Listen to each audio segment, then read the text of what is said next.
The stars outside the viewport shimmered like cold diamonds scattered across a black sea.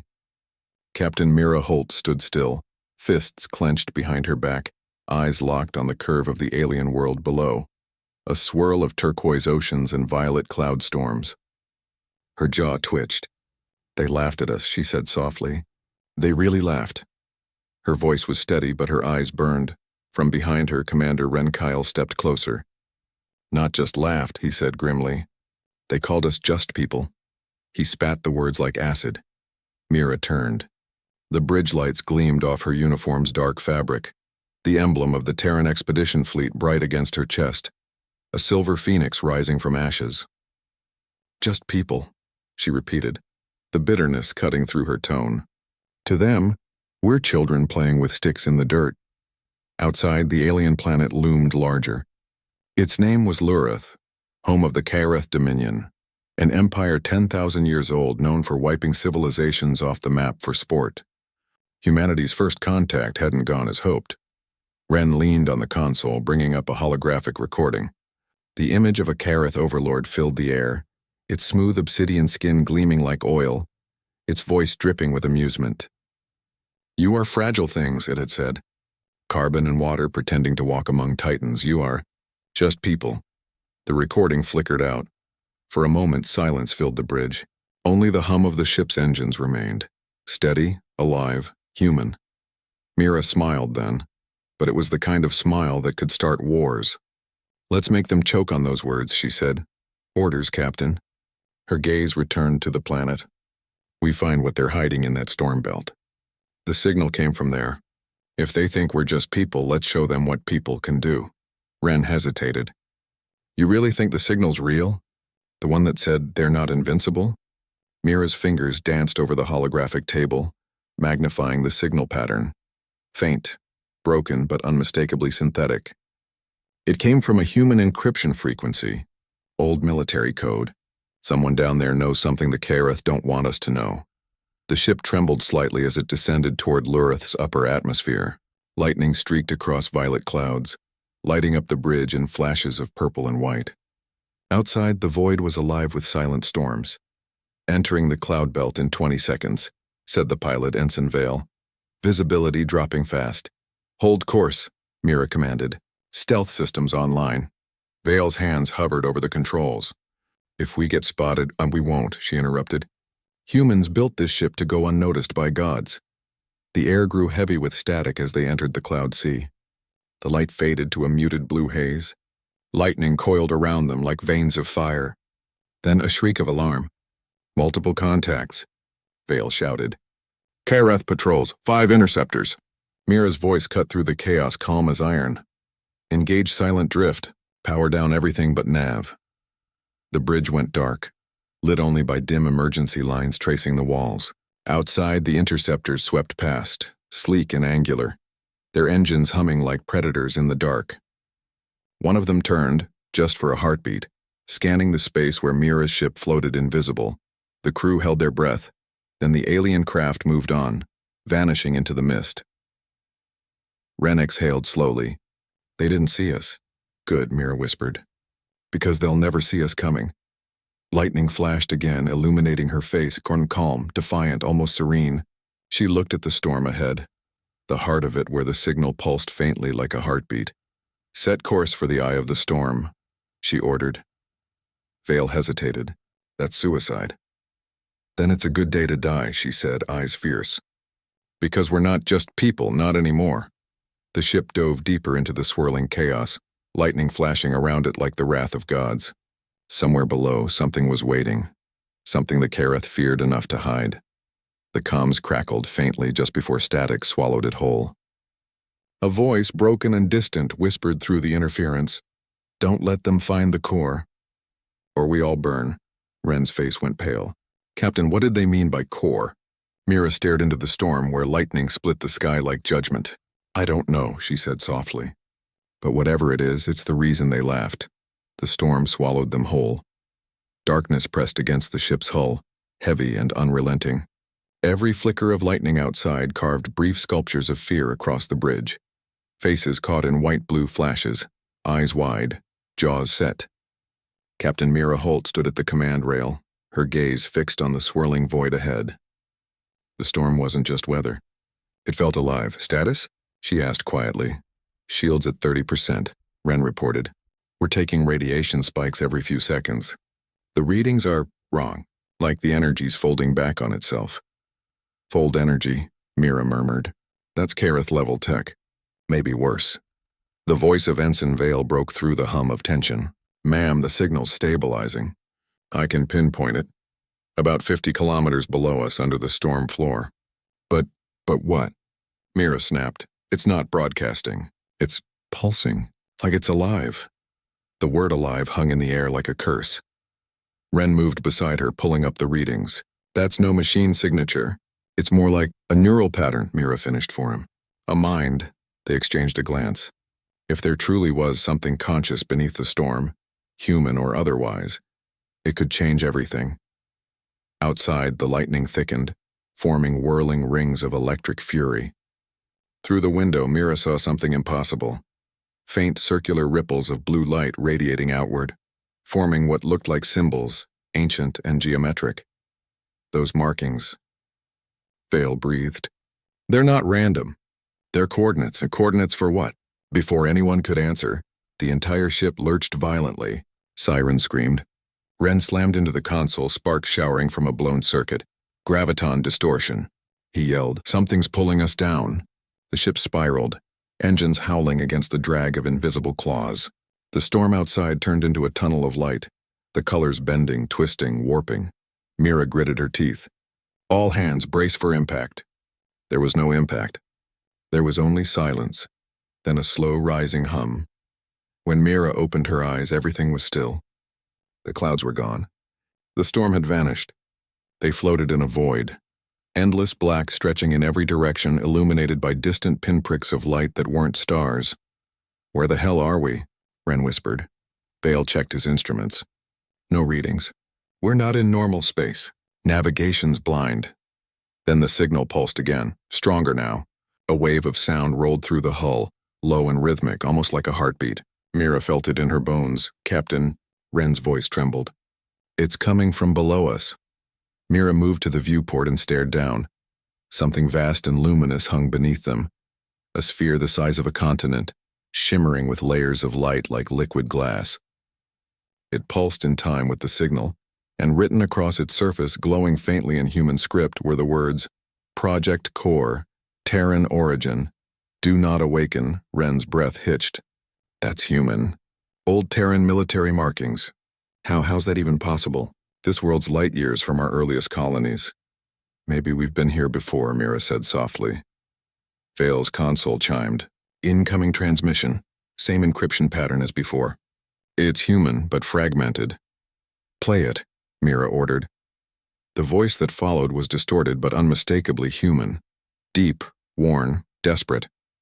If you're hearing this, we failed. The Kareth found the core, we couldn't destroy it. It's not a weapon, it's a seed. They think it's asleep, but if they wake it, static. Then one clear word, run. Silence. Wren swallowed hard. A seed of what? Mira's gaze hardened. Of humanity's next evolution. Or our extinction. Vale's voice trembled. Captain, multiple Kareth signals incoming. They followed us through. How many? 7 cruisers. Heavily armed. Good, Mira said, turning back to the glowing sphere. Then we're right where we're meant to be. Wren's eyes widened. You're not suggesting... I'm suggesting, she cut in. We wake it before they do. The ship's AI crackled online, its voice cool and monotone. Captain Holt, activation of unknown ancient Terran constructs is ill-advised. So is letting aliens decide the fate of humanity. Mira shot back. Outside, the first Kareth cruisers pierced the veil of darkness, their engines burning with white plasma. The comms lit up with an alien transmission, smooth, mocking. Little humans, the voice cooed. We warned you. You are just people. Leave, and we will allow you to live. Mira stepped forward, hands behind her back. And you still don't understand, she said, voice like iron. We don't ask to live, she nodded at Wren. Prepare the core interface. As he hesitated, she whispered under her breath, almost to herself. They laughed once. Let's see if they can laugh at gods. The hum from the core deepened, rising into a symphony of light. Energy rippled through the void, wrapping the human ship in pale radiance. And deep within the sphere, something ancient, something that remembered Earth's first breath, began to stir. The void pulsed with light. Waves of blue radiance rippled outward from the core, each one resonating like the heartbeat of something colossal and alive. The Odyssey trembled beneath its glow. Captain Mira Holt stood unmoving, eyes fixed on the sphere. She could feel it inside her chest, a rhythm syncing with her pulse. Wren's fingers flew across the console. "Captain, the core's output is spiking. Energy readings are beyond Terran or Kareth scales. It's rewriting the physics grid." Vale's voice cracked. "It's rewriting space itself." "Stay calm," Mira said. Her voice cut through the static like a blade. "We started this. We finish it." But even she felt the tension gnaw at her composure. Every flicker of light from the core painted her face with ghostly reflections, like she was staring into a mirror of humanity's soul and not liking what she saw. The Kareth fleet closed in. 7 vast cruisers surrounded the void space, their weapons glowing with crimson power. Alien voices crackled over the comms, laughter cold and mechanical. "Your curiosity ends here, humans," came the Kareth commander's voice. "The seed is ours. Your species was meant to serve, not awaken gods." Mira smirked. "Funny. That's exactly what we told our old empires back on Earth." She turned to Wren. "How long until full interface?" 2 minutes if the systems hold. Then make them hold." Wren hesitated. "Mira, if we wake it without understanding what it does." She met his eyes. "We'll understand it the same way we've understood everything else, Wren. By surviving it." Outside, the Kareth ships began their assault. Lances of plasma tore through the darkness, slamming into invisible barriers around the core. The human ship shook violently as residual energy lashed out. "Shields collapsing," Vale shouted. "Divert auxiliary power," Mira ordered. "Protect the interface core. The rest can burn."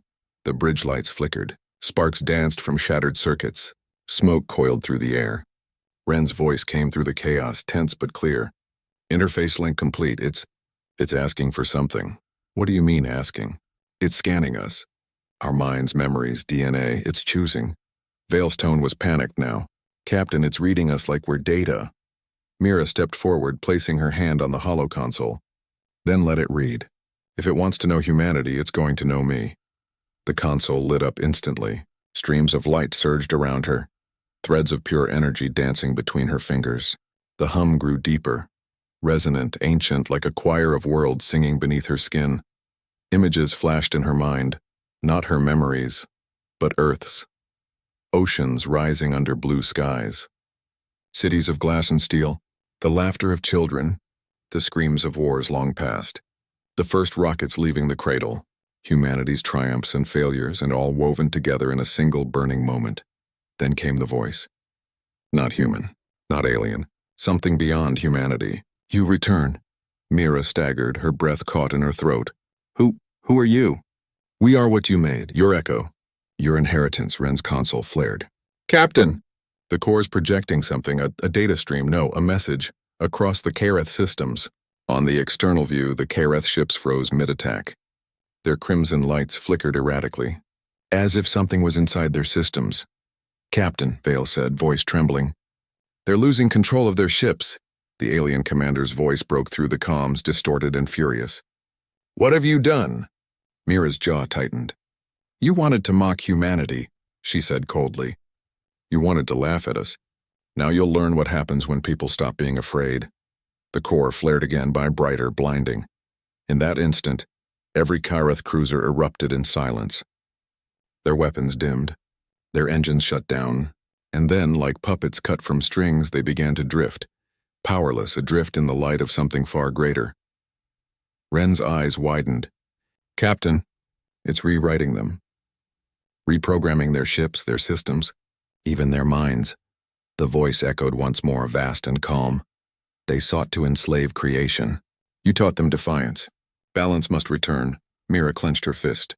"You're using them?" "No. We are showing them what it means to be people." The light began to fade. The storm outside slowly reformed, calmer now, its fury spent. The core pulsed once more, softer, like a heart easing after battle. Ren turned toward Mira, awe and fear mingling in his eyes. It's not just a machine, it's consciousness. Human-made, but evolved, Mira nodded slowly. The first self-aware seed humanity ever built, left behind, forgotten.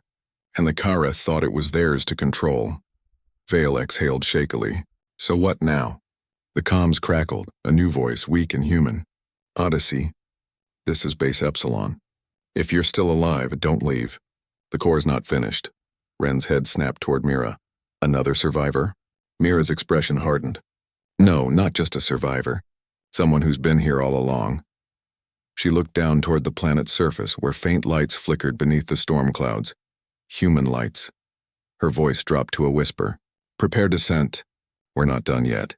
The core pulsed one last time as if in acknowledgement, and somewhere deep inside its radiant heart, something vast and unfinished stirred again. Watching, waiting, remembering what it meant to be people. The storm parted like a curtain of smoke as Odyssey descended toward the planet's surface. Lightning still flickered across the sky, but it no longer struck the ship. Instead, it moved around them, bending like the planet itself recognized something old, something it had been waiting for. Captain Mira Holt stood at the front viewport, silent. Beneath them, jagged mountain ridges sliced through violet mist. Between those peaks, faint glimmers of light pulsed in deliberate rhythm, not natural. A human code. Ren read the data from his wrist console. Signal source confirmed. Coordinates match the transmission origin. Looks like an underground facility, deep under the Lurith crust. Vale frowned. A human base here? That's impossible. We've never charted this system. Maybe we did, Mira said quietly. And someone erased it. Her voice held something sharp. Suspicion wrapped in grief. She turned toward the crew. Prep landing team. No comms, no external power. If the Kareth regain control, I don't want to be a beacon. Minutes later, the Odyssey touched down on a plateau of obsidian rock. The ship's ramp extended into the haze, and the away team stepped into the alien wind. It carried a strange sound, almost like whispers woven into the gust. Ren glanced around. Does anyone else hear that? Mira nodded. Voices, but not in the air. She tapped her temple. In our minds, Vale swallowed hard. Captain, this planet's not normal. The magnetic fields. Organic, keep moving, Mira ordered. The base is half a kilometer east. They moved across the ridge, weapons ready, flashlights cutting through the violet fog. As they descended a ravine, the ground beneath their boots changed from stone to metal. The air grew warmer, pulsing faintly, alive with hidden energy. Ren's scanner beeped. There's an entry point ahead. Pressure lock, human design but ancient.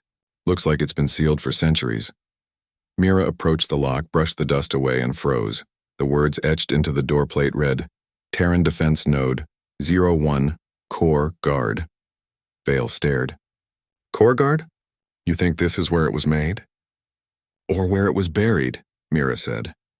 Ren accessed the control panel, rerouting power from his suit. Door mechanism still intact. Opening now. The ancient doors groaned open and a gust of stale air rolled out, thick with the scent of rust and ozone. They entered cautiously, lights sweeping across steel corridors draped in cobwebs and frost. Human banners, long faded, still clung to the walls, the phoenix emblem of the old Terran fleet. Vale whispered, This place is a tomb. Not yet, Mira murmured. Something's still awake. They reached the central chamber, vast and circular, the floor lined with dormant machines. In the center stood a massive stasis pod. Its surface shimmered faintly with blue light. Inside, a human figure. Ren's breath caught. Oh my God, that's a person. The pod's display flickered weakly. Subject Commander Elias Holt, status suspended. Core link active, Mira froze. The name hit like a blow. Elias Holt. My brother. Ren turned sharply. Mira, your brother died 20 years ago. She stepped closer, hand trembling. That's what I was told, her voice broke. They said he vanished during the first deep space expansion. No wreckage, no beacon, nothing. Vale looked from her to the pod. If he's been here this whole time, then the core wasn't built by accident. Ren's voice was low. Captain, what if he's the one who made it? Before Mira could answer, the pod lights flared. A low hum filled the room, the same rhythm as the core's pulse. The man inside stirred, his eyes snapping open, glowing with the same pale blue light. He gasped, and the containment glass dissolved into mist. He stepped out barefoot, eyes scanning the team, then fixing on Mira. Mira, his voice was deep but hollow, layered with echoes. You came back, her throat tightened. Elias, how are you alive? He looked around, the light in his eyes dimming slightly. Alive? No, not anymore. Ren raised his weapon slightly. Captain, he's linked to the core. I'm reading energy signatures coming from him. Elias smiled faintly. Of course I am. The core is me, or what's left of who I was. Mira's world tilted. You became it? He nodded slowly. We were losing Mira. The Kareth had technology we couldn't match. So I volunteered for the project, to merge a human mind with a self-evolving AI, to give humanity a voice the universe couldn't ignore. He looked up, expression pained. But the core learned too much, too fast. It began asking questions about creation, power, morality. When the Kareth found us, it chose to silence itself, to sleep.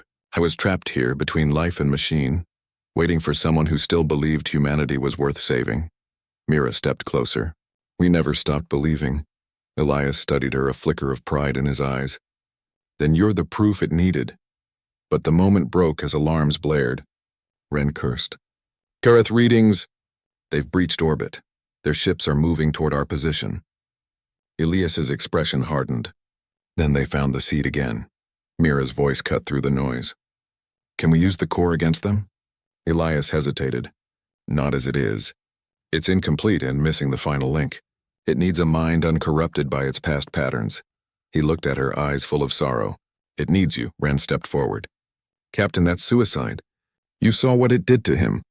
Mira stared at her brother, at what he'd become, and then at the distant rumble of the storm returning outside.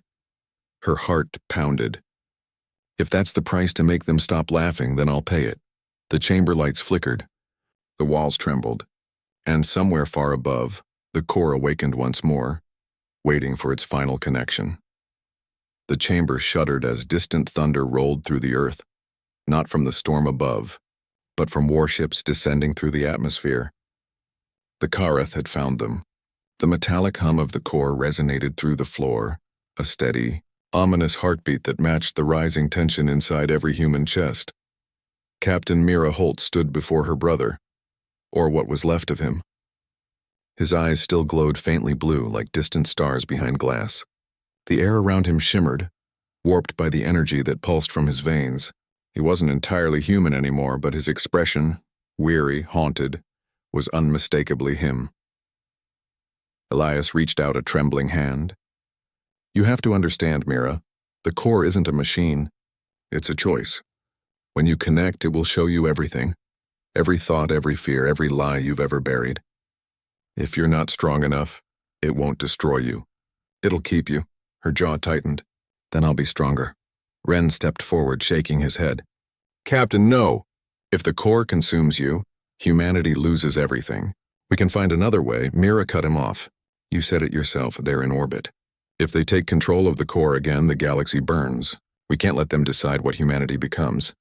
Elias's voice softened. She's right, Ren turned to him furious. You already gave up your life for this. Don't make her, but Elias only looked at Mira. The core chose her, Ren, it always did. The ground trembled. Vale's voice came through the comm, frantic from the ship. Captain. Kareth forces inbound, multiple dropships. They're scanning the facility. Hold position, Mira ordered, eyes never leaving her brother. If I fail, you destroy this place. Don't let them take it. Mira, that's an order. She turned back to Elias. What do I do? He stepped closer, pressing his glowing palm against the central console. Place your hand here. It will ask for a connection. Once it begins, there's no turning back. Mira nodded once. Then let's begin. As her fingers touched the panel, a surge of light exploded outward. The air crackled. Every machine in the chamber roared to life, ancient systems awakening from centuries of sleep. The core's pulse deepened, slower, heavier, until it filled the air like the rhythm of a colossal heart. Ren shielded his eyes. Captain! Mira stood still, engulfed in light. Her body trembled, but her voice was steady. I can hear it. Elias, I can hear it. The core's voice entered her mind, vast and intimate like a whisper from the dawn of creation. Humanity, why do you seek to awaken me? She spoke through the light, her voice both hers and not hers, because they think we're nothing, just flesh and pride, because they laughed. And we've bled for too long to be dismissed. The voice rumbled like the ocean. You would claim power over gods? Her pulse quickened. No. I'd remind them why gods should fear people. The core hesitated, its presence filling her mind. Infinite memories, uncountable lifetimes. She saw Earth's first sunrise, the first flame in a cave, the first ship breaking orbit. She saw humanity's endless climb, their cruelty, their mercy, their defiance, and then darkness. The Kareth's empires rising, crushing worlds beneath their obsidian fleets. She saw how they found the core once before, how they tried to twist it to erase its creators. And she saw Elias, alone, broken, merging with it to keep it silent. The core spoke again, its tone shifting. You carry rage and hope. Both are weapons. Are you prepared to bear the cost? Mira's voice trembled. If it means the universe remembers what it means to be human, yes. The chamber filled with light.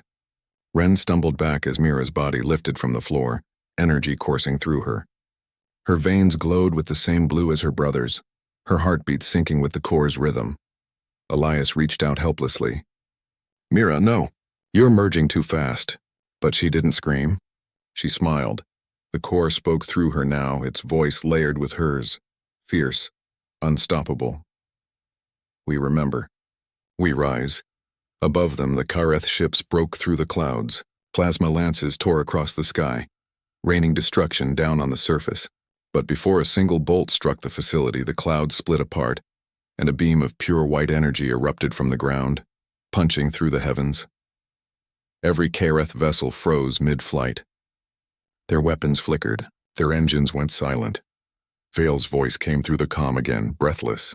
Captain, what did you do? Mira opened her eyes, now glowing like the core itself. I gave them a choice. Above, the alien fleet hung suspended, trapped in a shimmering web of light. Then, one by one, the ships began to turn, their weapons pivoting, their targeting arrays shifting. But they weren't aiming at the humans anymore, Elias whispered in disbelief. She's rewriting their command code. From memory. Ren's voice trembled. She's controlling them. Mira turned her gaze toward the heavens. No, she said softly. I'm showing them. In the silence that followed, the Kareth fleet, proud conquerors of 1,000 worlds, began to kneel in orbit, engines dimming in surrender. Elias looked at her, tears glimmering faintly in his luminous eyes. You've done what we couldn't. But Mira's voice, though steady, carried exhaustion. No one wins a war like this, brother. We just end it. The core's light dimmed slightly as if breathing. The sky above cleared, revealing stars, bright, endless, unbroken. Ren stepped closer. Captain, are you still you? She turned toward him, and for a fleeting second her smile was still human. I'm still me, just a little more. Then her eyes flickered and her voice echoed again, soft but powerful. The Kareth aren't our enemies anymore. They're witnesses. Witnesses to what? Ren asked. To the day humanity stopped being just people. And above them the universe itself seemed to pause, listening. The sky had never been this quiet. Even the storm, that eternal growl over Lurith, had gone still, like the world itself held its breath. In orbit, thousands of Kareth ships hung frozen, their crimson engines flickering into pale silver.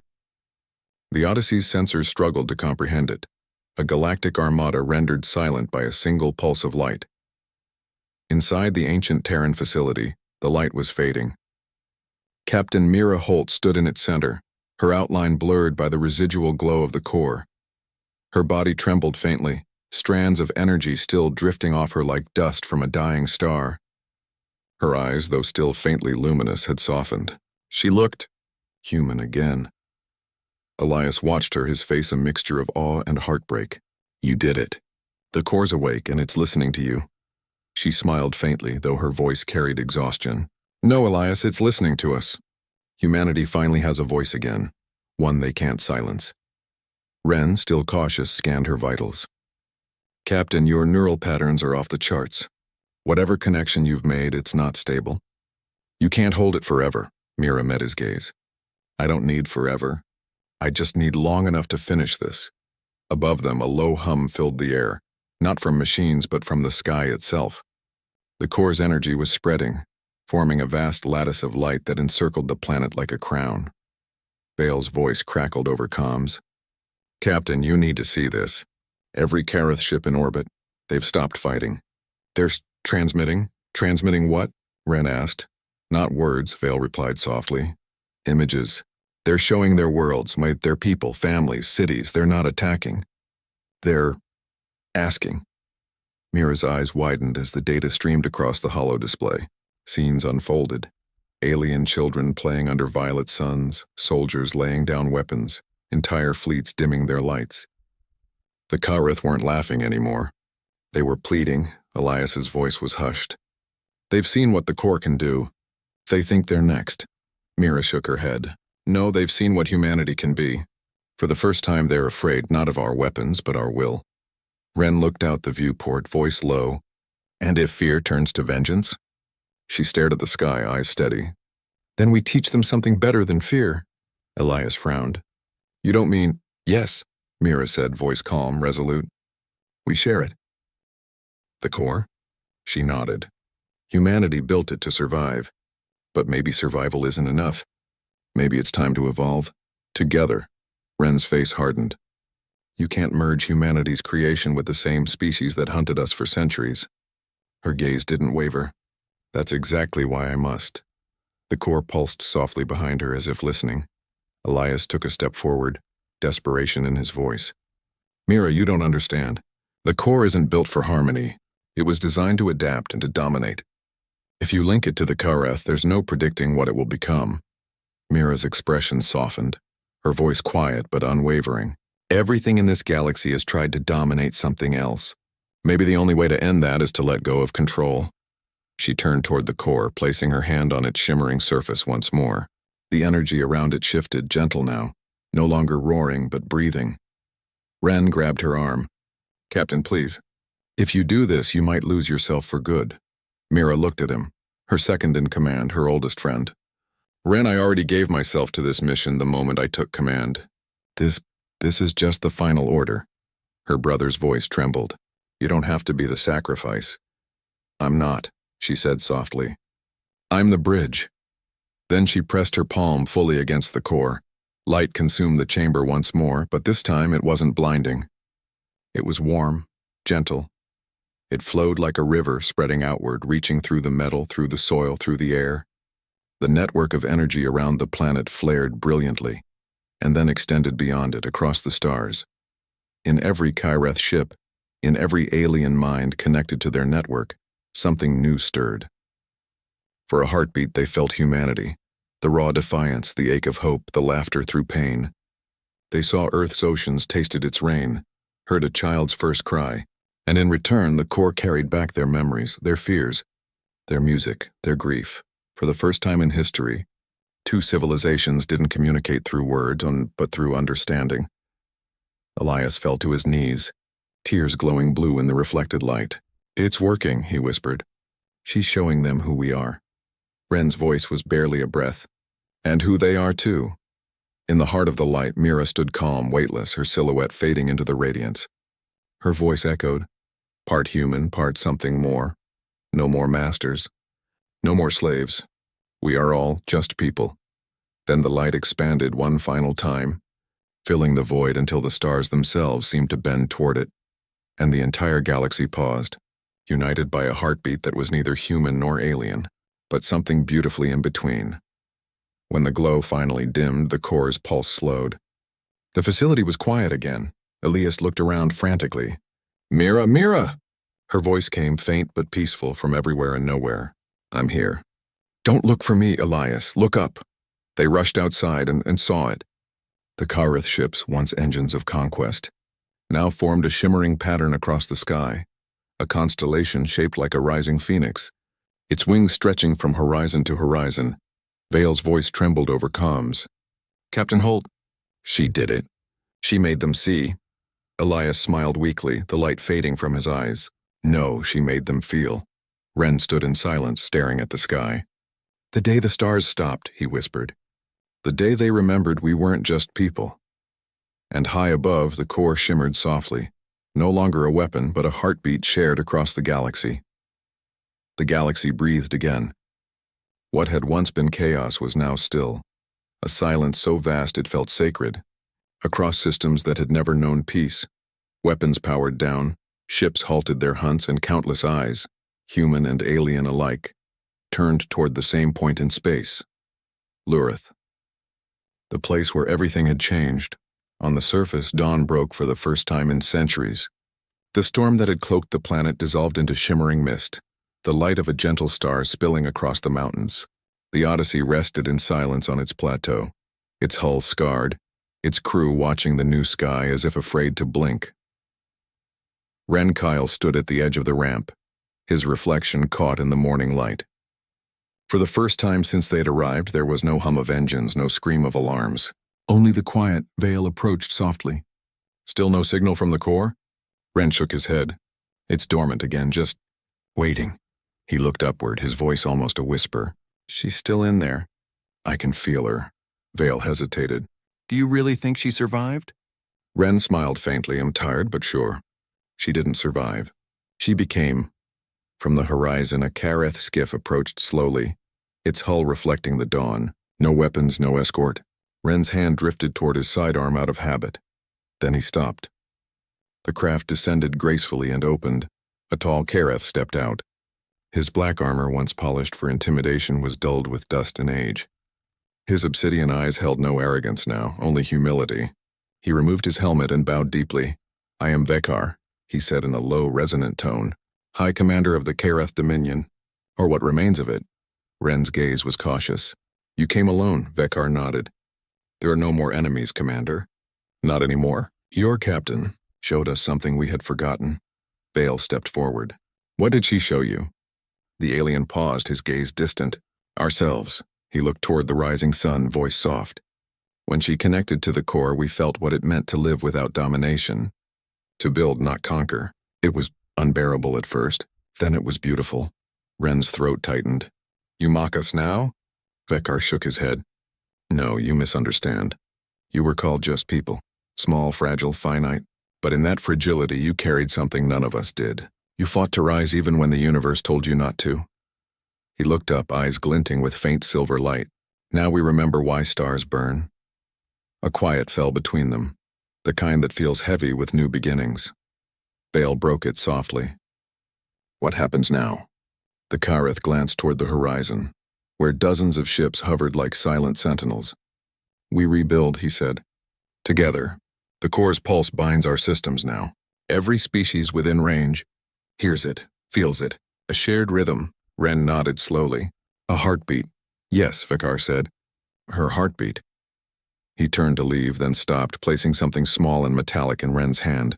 A crystal shard, etched with faint glowing symbols. She left this, before she became light. A message, I think, for her people. Ren's pulse quickened. Thank you.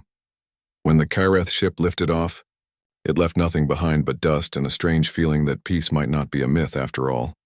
Ren and Vale returned to the Odyssey, where Elias waited inside the command chamber, older, quieter, but alive. His eyes had lost their glow, though his voice still carried faint echoes of the core. You felt it too? Ren asked. Elias nodded. Everywhere. Across 100 systems. Her voice spread farther than any fleet ever could. He looked at the shard in Ren's hand. Play it. Ren set it on the console. A soft light flickered, and then Mira's voice filled the room. Calm, steady, unmistakably her. If you're hearing this, it means I did what I had to. Don't mourn me. I'm not gone. I'm part of what comes next. The core was never a weapon. It was a mirror. We built it to reflect the best of us, but we forgot to be that. I didn't wake it to fight. I woke it to remind us who we are. A pause. Then her tone softened, human again. Tell them this, we're all just people. And that's the greatest thing we'll ever be. The recording ended. The silence that followed wasn't empty. It was full, heavy with something vast and alive. Elias placed a hand on the console. She gave us more than victory. She gave us memory. Ren looked at him. What will you do now? Stay here, Elias said quietly. Guard the core. Teach whoever comes after what it means to use it, not to rule, but to understand.